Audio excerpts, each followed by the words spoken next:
Assalamualaikum warahmatullahi wabarakatuh. Nama saya Nur Atira Aina Metanan, P71711 daripada Fakulti Pendidikan Pengkhususan Tensel.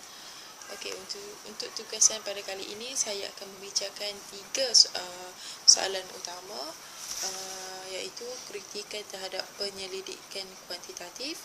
Yang kedua, perbezaan di antara positivisme dengan postpositivisme dari 3 sudut yang berlainan. Dan akhir sekali, bagaimana paradigma penyelidik memberi kesan kepada atau terhadap kaedah penyelidikan beliau. Okey, sebelum seorang pengkaji mula membuat kajian secara rasminya, sama ada di peringkat sarjana ataupun doktor falsafah, mereka sewajarnya mahir dalam aspek falsafah dari segi teoretikal dan juga metodological kajian, di mana ia mempunyai berkaitan secara langsung dengan paradigma penyelidikan.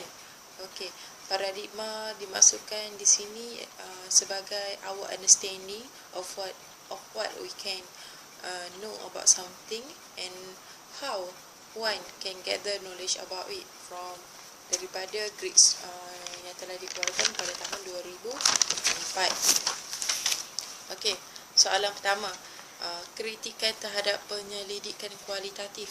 Dari segi yang pertama, aspek yang pertama iaitu konteks stripping. Okey, di sini konteks stripping menekankan isu mengasingkan ataupun meletakkan subjek ke dalam konteks yang lain bagi menghasilkan keputusan yang lebih tulen, yang lebih bermakna dan juga lebih benar. Namun di dalam data kualitatif, ia dapat diseimbangkan dengan memberi maklumat konteks tersebut. Okey, aspek yang kedua iaitu exclusion of meaning and purpose, pengecualian dari segi maksud dan juga tujuan. Okey, tingkah laku manusia sebenarnya tidak akan dapat difahami melainkan jika kita mempunyai rujukan atau contoh, kerana tingkah laku manusia tidak sama dan jauh sekali berbeza dengan benda ataupun objek fizikal. Okey, aspek yang ketiga iaitu disjunction of grand theories with local context. Okey, aspek ini berkaitan dengan teori luar dan juga teori tempatan. Hari ini kerana teori luar tidak atau hanya sedikit sahaja mempunyai kesan terhadap subjek yang dikaji. Namun, data kualitatif berpendapat bahawa teori luar sangat penting bagi menyokong teori tempatan. Okey, aspek yang keempat iaitu applicability of general data to individual cases. Di sini data kualitatif telah dikritik dari aspek ini kerana menurut data kualitatif, kes individu ataupun kes perseorangan sepatutnya dirujuk kepada data umum.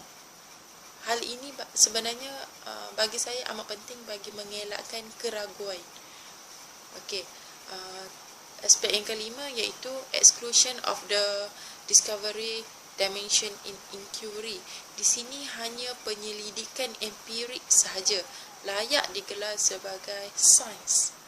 Tetapi data kualitatif amat diharapkan bagi membetulkan ketidakseimbangan ini.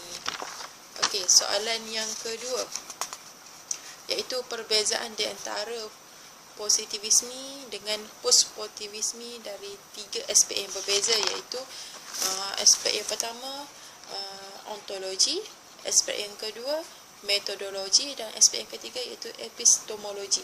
Okey, secara ontologi, aliran positivisme bersifat naive realism, di mana realiti bergerak seiring dengan hukum alam, manakala secara ontologi, aliran postpositivisme bersifat critical realism yang memandang bahawa realiti memang ada di dalam kenyataan sesuai dengan hukum alam. Okey, aspek yang perbezaan dalam aspek metodologi pula. Secara metodologi, kaedah eksperimen empirik digunakan dan amat sesuai digunakan bagi menjamin hasil dapatan yang benar-benar tulen. Manakala secara metodologi, pendekatan eksperimental perlulah disokong dengan metod triangulation, iaitu penggunaan pelbagai metod, sumber-sumber data, peneliti dan teori. Okey. Perbezaan ketiga di dalam aspek ketiga iaitu epistemologi. Okey, secara epistemologi, suara penyelidik sebenarnya lebih mempunyai kepentingan berbanding suara subjek di dalam positivisme, di mana suara penyelidik lebih mutlak berbanding suara subjek.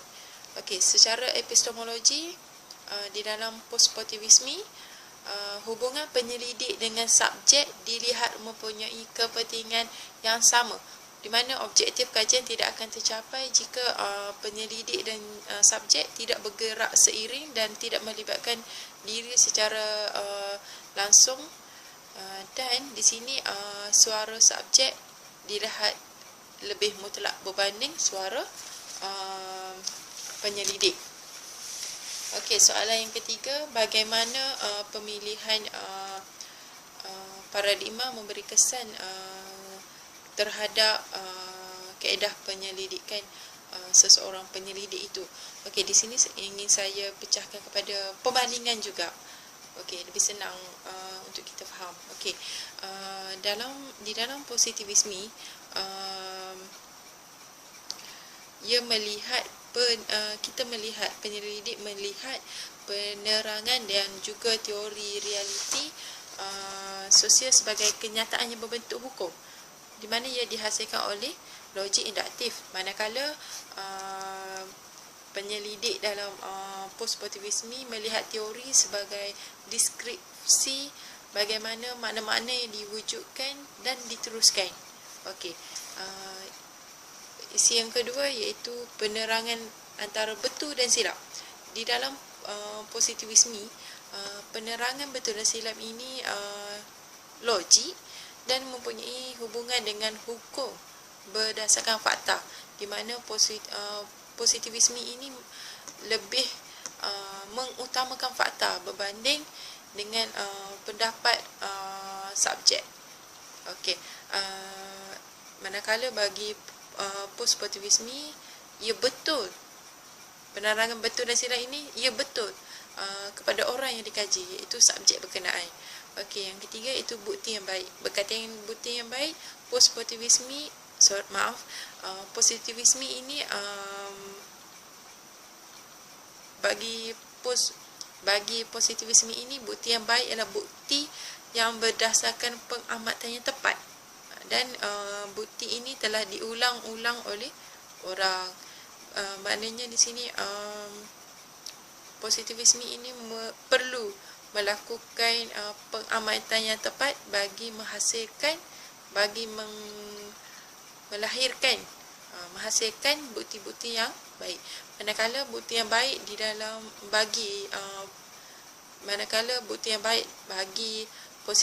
post-positivisme ini pula ialah bukti yang baik ialah terkandung dalam konteks sosial yang tertakluk kepada interaksi sosial. Okey, yang keempat itu kegunaan ilmu sains sosial. Di dalam positivisme,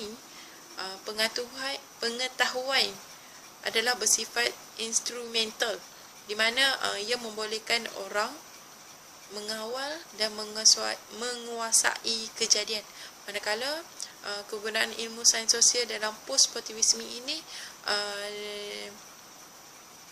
mengambil suatu orientasi praktikal, di mana pengetahuan membantu kita memahami dan berkongsi pengalaman dan dunia kehidupan yang dialami oleh orang lain, di mana di sini kita dapat lihat konsep berkongsi. Okey, yang seterusnya berkaitan dengan nilai dan sains. Sains bebas dari nilai bagi positivisme, manakala bagi post-positivisme, sains, nilai dan sains ini dilihat melihat nilai adalah sebahagian daripada kehidupan sosial yang harus diambil kira sebagai fakta, bermakna nilai, kedudukan nilai di dalam post-positivisme itu dilihat sangat penting. Okey, yang terakhir seperti mana yang telah saya terangkan tadi, suara penyelidik lebih mutlak di dalam positivisme berbanding di dalam post-positivisme di mana suara subjek lebih mutlak. Okey, terima kasih. Assalamualaikum.